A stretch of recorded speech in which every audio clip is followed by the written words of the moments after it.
Muy buenos días y ya concluyó el día tan esperado que era el día de la transmisión de mando en el cual las autoridades del Ejecutivo y autoridades del Legislativo tomaron posesión de sus cargos. Ahora analizaremos un poco toda la jornada de ayer, pero vamos a partir con la importancia a un tema que generalmente queda un poco rezagado y tiene que ver con la transmisión de mando de los alcaldes y la importancia de ese proceso de transición que lamentablemente en algunos casos no avanza con, digamos, los niveles de información que deberían ser entregados a las nuevas autoridades, y esto lógicamente afecta el desempeño de los alcaldes entrantes. Ya nos acompaña acá en el set de Canal Antigua Cecil de León, él es analista político de la Universidad de San Carlos. Bienvenido, Cecil. Muchas gracias, buenos días. Coméntanos un poco sobre esto. ¿Tú cómo viste ese proceso de transición, si es que lo hubo, de entrega de información a las nuevas autoridades locales?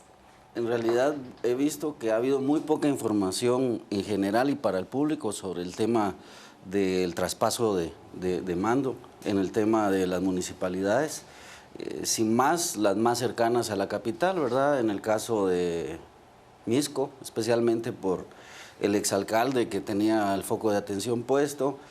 Poco hemos sabido, por ejemplo, de Villanueva, donde no hay traspaso, sino sigue, pero en todo caso ha habido muy poca información.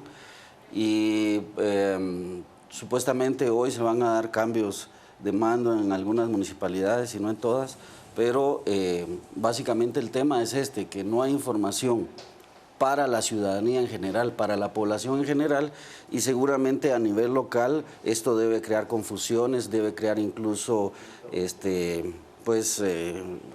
división, ¿verdad? Precisamente porque la obligación de las autoridades salientes es dejar todo, no solo a las nuevas autoridades, sino a la población, a quienes tienen que entregar cuentas. Y eso se ha visto poco o casi nada. Hasta ahora no sabemos, digamos, con cuánto disponen cada una de las municipalidades para cumplir sus obligaciones, y desconocemos incluso qué tipo de obligaciones tienen a corto, mediano y largo plazo, especialmente en el tema de los préstamos, especialmente en el tema de las finanzas, porque es la población quien al final termina pagando esto, y hasta ahora ha sido bastante opaco, poco transparente la negociación de los préstamos y de las deudas que contraen los poderes locales, y obviamente esto atenta contra, pues, muchas veces la voluntad popular, porque no es consultada, y no es consultada precisamente porque saben que no van a tener el beneficio, el respaldo de la población. Entonces, y que en buena medida para muchas personas es más importante esa autoridad y es más estratégico para ellos que la toma de posesión del mismo presidente y muchas veces de los diputados. Tal vez su diputado distrital sea un caso distinto, pero la autoridad local está visto en varias encuestas de opinión incluso que es de mayor relevancia e importancia a nivel de los departamentos y municipios. Definitivamente, sin la autoridad local, sin el alcalde, que es el referente, ¿verdad?, para todo, nacimientos, decesos, casamientos, divorcios, sin esa autoridad local definitivamente, digamos, esa población o esa parte de la población que ocupa un municipio difícilmente tendría una autoridad local a la cual acceder, porque los representantes del presidente, que son los gobernadores departamentales, pues están en sus oficinas cuando están, y están en el municipio, en la cabecera municipal. Y un poco más lejos está el presidente, o sea, la autoridad central, ¿verdad? La autoridad central, difícilmente alguien de algún municipio tenga acceso al presidente como tal.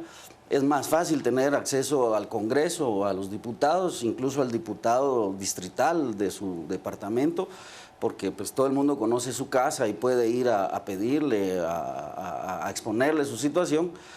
Más allá, definitivamente, la población espera resultados de las autoridades recién posesionadas a mediano o largo plazo, ¿verdad? Aunque la expectativa sería de el corto plazo, pero todos sabemos que eso es imposible, tomando en cuenta pues el tipo de autoridad, el tipo de gobierno que tomó apenas ayer posesión. Hablemos ahora de eso. Ya terminó, como yo digo, la jornada tan esperada. Hoy hay todavía algunas actividades programadas, Pero ayer se llevó a cabo, digamos, lo principal, que fue esa juramentación, esa investidura de las nuevas autoridades. ¿Qué impresión general te deja todo este proceso, toda la jornada del día?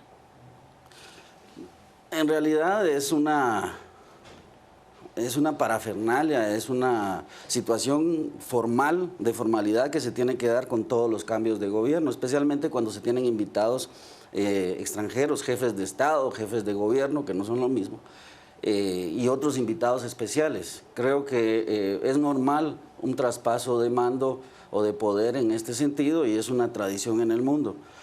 Creo, sin embargo, que por lo atípico de la situación, pues obviamente la prensa mundial ha estado centrando sus ojos en Guatemala, llevando el monitoreo de este proceso que empezó en abril del año pasado, ¿verdad? Que nos trajo lo que sabemos, un gobierno prácticamente en la cárcel, un gobierno que fue electo por algunos diputados, no por todos, y un nuevo gobierno que fue electo en el medio de este mare magnum, ¿verdad? Donde perdió el candidato ganador y ganó un candidato que no tenía, al menos en la mayoría de las encuestas y en la tradición política, ninguna posibilidad. Y sin embargo, ese candidato hoy es el presidente y obviamente pasar de candidato a presidente, ese salto, pues requiere mucho esfuerzo, mucha concentración y mucho aprendizaje. En el caso del presidente Morales, puesto que él mismo, y todos lo sabemos, ha sido muy claro en expresar su inexperiencia en la cosa pública. Hablemos de este paso de candidato a presidente. De candidato, Jimmy Morales hace pues varias ofertas y las basa sobre, digamos, alrededor de 5 ejes que finalmente no se ven reflejados en el discurso que él dio ayer. Para algunas personas no es admisible el hecho de que durante la campaña alguien haga una oferta que luego no es capaz de asumir como compromisos en un discurso presidencial de toma de posesión. Pero ¿cuál es tu opinión sobre el particular? Bueno, no voy a decir que nos mintió, no lo voy a decir, pero el presidente Portillo dijo en una ocasión que todos los candidatos tenían que sobredimensionar sus ofertas electorales, para decirlo de alguna manera, con el fin de que la gente pues se enganchara a esas promesas y creyera en ellas. Vamos a esperar, no tiene ni 24 horas de haber asumido la presidencia Jimmy Morales, tenemos que darle pues definitivamente, razonablemente un compás de espera para poder analizar y calificar sus decisiones y las acciones que él como gobernante y su gobierno van a tomar. Pero lo que sí es claro es que él habló de la vieja y de la nueva política. Y es obvio que de la vieja política, tal vez él es el único outsider, ¿verdad? Tal vez. Pero vemos sus alianzas, vemos cómo quedó integrada la Junta Directiva en el Congreso. Y entonces, ¿viste su gabinete, por ejemplo? ¿Qué impresión te deja finalmente del listado que venía circulando? Empresarios. Desde hace unos días hubo nada más 2 cambios de lo que se había esperado, pero en términos generales, ¿cómo lo ves? Rápidamente, que tengo que irme a redes. En términos generales viene un poco de lo mismo que hemos tenido, ¿verdad? Y lo podemos ver en el no cambio del ministro de la Defensa, que significa una inestabilidad en el ejército. Y lo vemos en el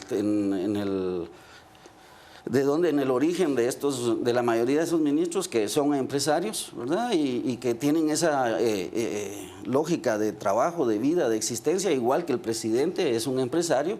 Claro, hay diferencias entre empresarios y entre presidentes y presidentes, pero una de las cosas que además hizo el expresidente Otto Pérez al día siguiente de tomar posesión fue ir a las comisarías y pedirle a los comisarios generales de policía que no fueran corruptos, que por favor no fueran corruptos. Y esto me recuerda al discurso ayer cuando el presidente hablaba de hacer milagros, ¿verdad? Y un presidente no puede hablar de milagros, debe hablar de posibilidades, de realidades. Pero si empezamos en la toma de posesión prometiendo milagros, difícilmente vamos a tener hechos concretos. Para eso traigamos a Cash Luna. Vamos a conocer ahora qué está opinando usted en casa. Nos está acompañando esta mañana de viernes, así que doy paso al set principal para que nuestros compañeros compartan con nosotros esas opiniones y comentarios. Así es, Carmen, porque una de las preguntas que tú le planteabas a Cecil, nosotros también se la planteamos a nuestra audiencia, al preguntarle qué es lo que opina usted o qué opinión le merece el acto y la ceremonia de traspaso de mando. Y estos son los comentarios que nos han compartido. Belma Pérez nos dice, impresionante y esperanzador. También Mili Zacarías nos dice, buenos días, fue un acto muy solemne y muy buen discurso, y el del ahora presidente de la República, lamentable, con mucho tiempo de retraso, y fue evidente que algunos diputados necesitan unas clases de civismo y de manera urgente aprenderse el himno nacional de Guatemala. También Nadia nos comentó, buenos días, para empezar se dio una nota de informalidad y desconsideración hacia todos los diplomáticos y altos dignatarios invitados. Qué mal, a mí me gustó la decoración y estuvo ramplona con la enorme variedad y colorido de las flores que tenemos en Guatemala. Otro de los aspectos en los cuales podríamos centrarnos de esta actividad, también Gloria nos comparte, como que a los diputados les viene guango nuestro himno. También caras de aburridos, pero para robar no necesitan tener cara de ángel. La comisión esa que pusieron para pasar a los que salieron y entraron del gobierno, como que no les han enseñado buenos modales. También Oscar nos compartió, por parte del presidente sin comentarios, muy bueno la verdad, y los diputados siempre haciendo el ridículo. Estos son los comentarios que nos han compartido, parte de los comentarios que nos han puesto tanto en Facebook como en Twitter, y que también seguimos esperando que ustedes participen con nuestro tema de hoy. Continuamos con la entrevista, Carmen. Muchas gracias, Pietro. Pues buenos comentarios en términos generales sobre el discurso del presidente de la República, Jimmy Morales, pero no tanto así sobre lo que aconteció en el Congreso en este acto de toma de posesión. Ya nos acompaña acá Rodrigo Arenas, también presidente del Movimiento Cívico Nacional. Bienvenido, Rodrigo. Buenos días, Carmen. Y cuéntanos tú, que te has focalizado tu trabajo en el Congreso de la República. Pues hubo bastante de qué hablar en este acto de toma de posesión. Uno de esos aspectos tuvo que ver con el retraso. Y el retraso que sucedió ahí, pues retrasó toda la agenda del día. ¿Qué realmente estaba pasando? ¿Qué era la pregunta que había en el ambiente? Si es que todavía no habían acuerdos alrededor de la Junta Directiva, o por qué ese atraso de 2 horas. Entiendo que eso fue. Entiendo que no habían acuerdos alrededor de la Junta Directiva, pero es una vergüenza. Para mí es una muestra de lo que nos viene. No, a mí no me sorprende. Todas las sesiones del Congreso de la República de los últimos 8 años probablemente por una u otra razón han empezado tarde. Realmente ya los diputados, sobre todo los diputados, en este caso entiendo que el presidente saliente del Congreso, Luis Rabé, no quería no quería abrir la sesión, porque él todavía estaba tratando de lograr ser presidente, que su planilla entrara, y al final no entró. Pero es una vergüenza, o sea, realmente es impresionante cómo le faltan el respeto los diputados a la ciudadanía. Ayer pues se lo faltaron al cuerpo diplomático. ¿Escuchaste algún comentario por parte de algún miembro del cuerpo diplomático? No, pero bueno, sí, la verdad es que sí. Yo estaba inclusive con gente de oficial de México, y una vergüenza, porque todo, o sea, la toma de posesión se atrasó prácticamente 2 horas debido a las 2 horas que se atrasó la sesión del Congreso. Entonces, realmente, pero entendamos qué está pasando, ¿verdad? O sea, logramos en las urnas el año pasado sacar prácticamente a lo que nos traía de la política tradicional, la vieja política. Primero salimos de líder en la primera vuelta y después se salió de la UNE en la segunda vuelta. Pero en el Congreso las cosas quedaron prácticamente iguales. Pero el mensaje, Rodrigo, ¿no te llama la atención también ese mensaje que le ha de haber quedado a esos diputados entrantes, con que prácticamente en el momento en que ellos están siendo juramentados, minutos después, empieza ya a saberse que se había solicitado arraigo contra 10 diputados salientes? ¿Crees tú que esta situación en alguna medida no podría inhibir a quien pudiera tener en mente la tentación de no trabajar por el bien común de la ciudadanía? Mira, yo te diría que son 2 cosas distintas. Para mí, trabajar realmente, poner en tus prioridades a tu país de primero, y segundo a tu institución o a tu persona, es distinto a me da miedo robar. Ahora me da miedo robar. Yo creo que sí, probablemente ahorita los diputados van a estar un poco más preocupados del nivel de vigilancia. Del nivel de vigilancia, de que pueden irse a la cárcel. Yo espero que estos arraigos se conviertan en órdenes de captura prontamente.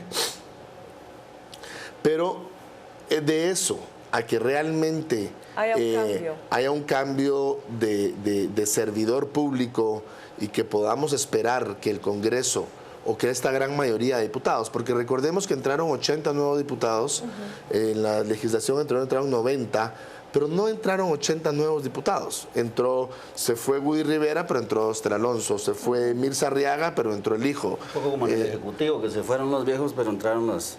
O sea, no, yo te diría que distinto ahí, porque aquí sí los nombres sí quedaron totalmente vinculados. Lamentablemente por la manera como elegimos a los diputados, porque elegimos listados, entonces prácticamente ellos se garantizan, así como hizo Mirza Arriaga, ¿no? O sea, Mirza Arriaga se puso ella de uno, llenar una base y de dos a su hijo, y probablemente el 3 era su sobrino. Entonces se garantizaba que si por alguna razón ella tiene algún problema, la que lo va a sustituir es su hijo. Sí. Entonces, tenemos prácticamente la misma clase política en el Congreso de la República. Pero tenemos ahora como dos posibilidades. Una es el nivel de vigilancia, por un lado. Por el otro lado, una nueva junta directiva, nueva en términos de ese recambio, ¿no? Pero el discurso de Taracena, a pesar de lo cuestionado que ha sido y de las situaciones embarazosas en las cuales se ha visto él como un protagonista en el Congreso de la República, pues fue bastante esperanzador. ¿No sería posible pensar con esperanza de que realmente va a haber un cambio de actitud, de comportamiento desde la Junta Directiva? Y por el otro lado vamos a tener esa vigilancia ciudadana y que estos dos factores sirvan como un elemento de contención y de control al comportamiento de los diputados. ¿O cómo ves tú esa legislatura? A mí me cuesta mucho verlo con esperanza porque empecemos por ayer. O sea, fue 2 horas tarde. O sea, ya te demuestra la clase política que tenemos dentro del Congreso, con algunas excepciones. Yo sí creo que pueden haber 15, 20 buenos diputados que son distintos al resto. Pero a mí me cuesta creerlo. Taracena es un político de 25 años, o sea, o 30 años. Taracena es un político realmente profesional que va a decirte lo que quieres oír.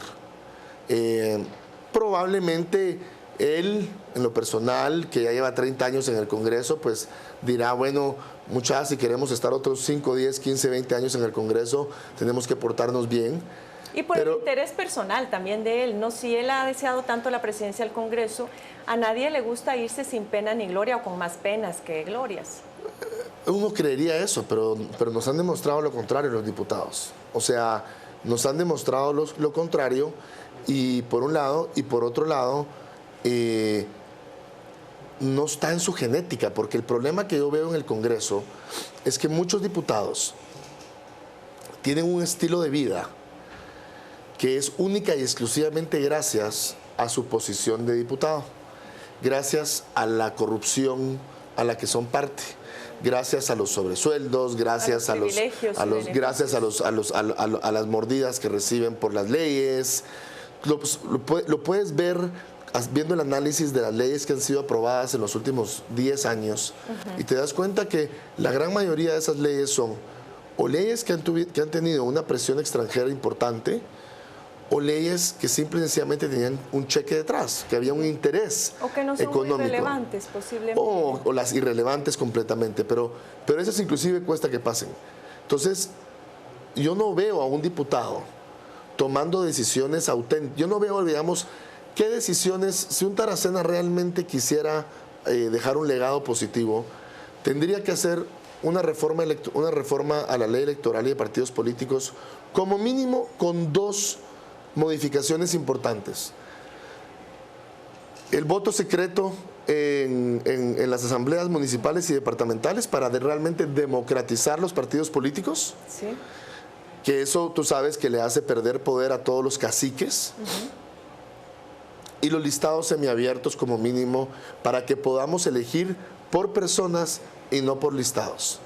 yo no veo a Taracena porque, honestamente, yo creo que nunca nadie en la vida ha votado por Taracena para diputado. Él siempre ha logrado meterse en un listado nacional donde la gente vota por el listado, por el partido, Hay gente que todavía cree que el voto presidencial tiene que ser igual que el voto del listado nacional. Entonces, ahora, no lo veo haciendo esos cambios importantes. Bueno, lo ofreció en el discurso, vamos a ver hasta dónde llega. Esperaríamos que realmente... ¿Pero qué ofreció en el discurso? ¿El Estado semiabierto o las reformas a la ley electoral? Reformas a la ley electoral. Es que él sí apoya 2 reformas a la ley electoral. Apoya las cuotas, que es un tema ideológico puramente, y apoya el financiamiento a partidos políticos de parte del Estado, porque además de lo que él ya no quiere, como por lo que entiendo, es como que ya no quiere tener que ir a vender sus ideas, ya quiere que el Estado de por sí le dé un montón de plata al partido al que pertenece. Entonces él sí pueden hacerle reformas a la ley electoral, pero no las que la ciudadanía espera, que es lo que tenemos hoy. Evadir los temas de fondo. Que es lo que hoy tenemos en la CC. Lo que está de fondo aquí es el cogobierno de la UNE. Lo vimos en el gobierno anterior. El gobierno anterior ni una sola denuncia en contra de ningún funcionario de la UNE. Y hoy lo estamos viendo en el Congreso y lo estamos viendo en el Ejecutivo, donde cuadros que antes no tuvieron mayor visibilidad como viceministros o asesores, hoy ocupan un cargo relevante. Entonces yo creo que en ese sentido el presidente Morales está haciendo de alguna manera un acuerdo con el Congreso para tener gobernabilidad política y poder llevarlo de esa manera por su bloque minoritario en el Congreso y la situación en que se encuentra. Creo que el Congreso definitivamente tiene un gran reto por delante. No sé si les interesa a los diputados, y es levantar la credibilidad de ese organismo. Y hay muchas leyes pendientes, ¿verdad?, en temas de acuerdos de paz, que se olvidaron. Se olvidó el gobierno de la UNE, se olvidó el gobierno del Patriota. El presidente Jimmy Morales no ha mencionado ni una sola vez. ¿Cuál es, Cecil? Porque el tiempo se me agota. La ley de búsqueda de desaparecidos, ¿verdad? Los desaparecidos durante el conflicto armado y antes y después, que es obligación del Estado, y estos se han dejado en el olvido, y hoy la coyuntura nos dice que es una necesidad. La reforma fiscal, fundamentalmente, la reforma de la tenencia de la tierra, ¿verdad? Estos son los temas fundamentales, y el tema de la seguridad. No hemos pasado de la dicotomía policía-ejército, porque esa es la mentalidad de quienes nos han mandado. Así que el Congreso tiene un gran reto. No sé si sea el mejor, políticamente seguramente el mejor candidato a presidirlo fue Taracena. Sin embargo, tiene un pasado muy grande, mucho más grande que muchos de los diputados que están señalados y que incluso tienen señalamientos jurídicos y legales. Así que no sería raro ver en este futuro cercano que algunos cuadros de la UNE vayan a terminar también en la cárcel, y con eso su poder en el Congreso y en el gobierno mermaría. Es decir, es un gobierno y un Congreso bastante complicado. Supuestas nuevas caras contra la vieja guardia que está en el Congreso difícilmente van a cambiar, a pesar de la lectura bastante aproximada que tienen de la situación donde la ciudadanía ya no les va a soportar nada.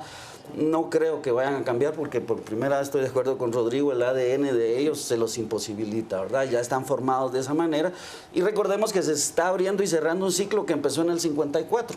Un presidente Maldonado, ahora expresidente, fruto de la liberación, de la contrarrevolución, del anticomunismo, y Taracena es de esas juventudes, ¿verdad? O sea, ese hilo histórico no se rompe. Gracias, Cecil, muy amable por tu participación, también a Rodrigo por habernos acompañado y tus comentarios. A ustedes también muchas gracias, y les recuerdo, antes de terminar este segmento de entrevista, que el lunes próximo, 18 de enero, va a tener usted un nuevo noticiero que va a informarle sobre todo el acontecer nacional a las 6 de la tarde. Así que acompáñenos con Catherine Gregg y con Juan Ríos. Así que esté pendiente de él, y sin más, vamos a ir ahora al set principal, sin antes desearle un muy feliz fin de semana.